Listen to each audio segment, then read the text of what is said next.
Ever since the Jake Paul versus Iron Mike Tyson fight, it seems that everybody wants to get a crack at Jake Paul, including top level fighters like ANDREWARD, Ryan Garcia, EDGARBERLANGA, Boo Boo Andrade, and Zurdo Ramirez. And I am pretty sure there's gonna be a lot of other boxers that are gonna come out and trying to fight Jake Paul. Now, most of these boxers that I just named are trying to say that they're trying to get that get back for Mike Tyson. It was a 27-year-old fighting a 58-year-old, and you know that is not fair. That is kind of scandalous, to tell you the truth. Now, but it has some, I'm pretty sure it also has something to do with that amount of money that Jake Paul generates. He actually took home $40 million and Iron Mike Tyson took $20 million. So I'm pretty sure that has something to do with the pursuit of fighting Jake Paul. Now, everybody knows money talks, BS walks. Well, I would definitely fight Jake Paul for a fraction of that money. And I am really in great shape. I don't really have to get back in shape.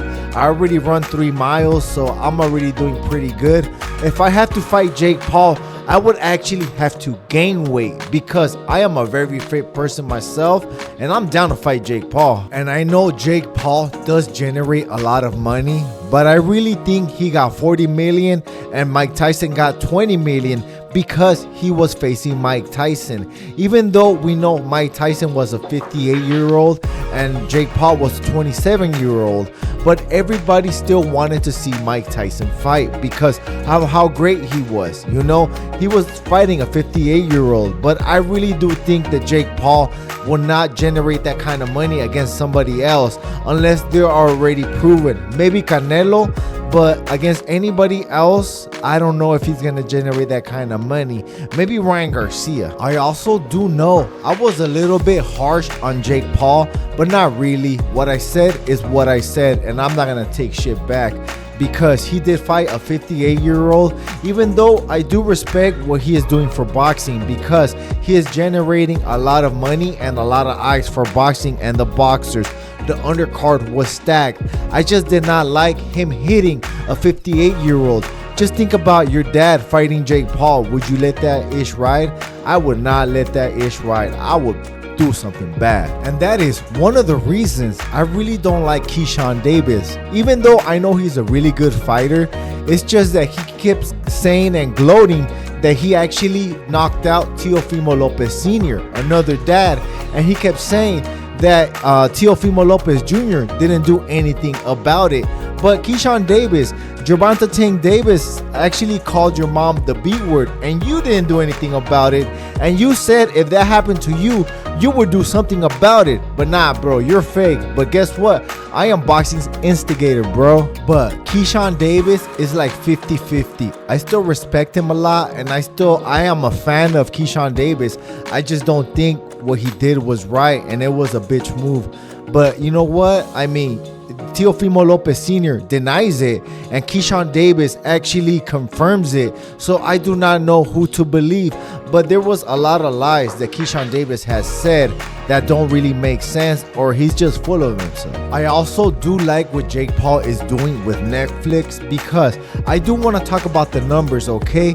So pay-per-view numbers, right? You have to sell well to get paid that kind of money, the money that they got paid. But the gate was only $20 million for the gate, right? So that means 40 went to Jake Paul and 20 went to Mike Tyson. So the gate only really paid for either half of Jake Paul's purse or the whole Mike Tyson purse, right? So where's this $40 million coming from? And no one actually paid for the fight. I believe Netflix is the one that paid for it, right?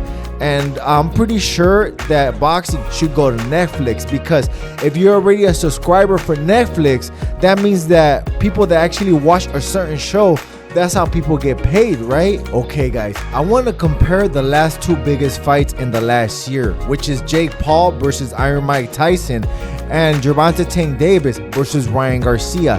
Now, Jake Paul and Tyson, Jake Paul took 40 million and Tyson took 20, right? But on the Gervonta Tank Davis and Ryan Garcia fight, Ryan took 30 and I think Tank took 40 because that was a 60-40 split. But the difference is they sold 1.2 to 1.4 million pay-per-view buys, and that was what made them generate that kind of money.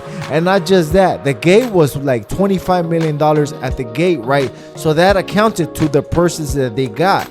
So I'm pretty sure if you go to Netflix, it's a lot easier because all you have to do is pay for Netflix to watch that fight. And everybody watches the fight just like everybody does, and they won't be able to stream it because it's free on Netflix. Well, you have to pay for Netflix, but that's a small price to pay. But the difference on Netflix is that that fight generated 65 million homes, but that's not including how many people were at that home.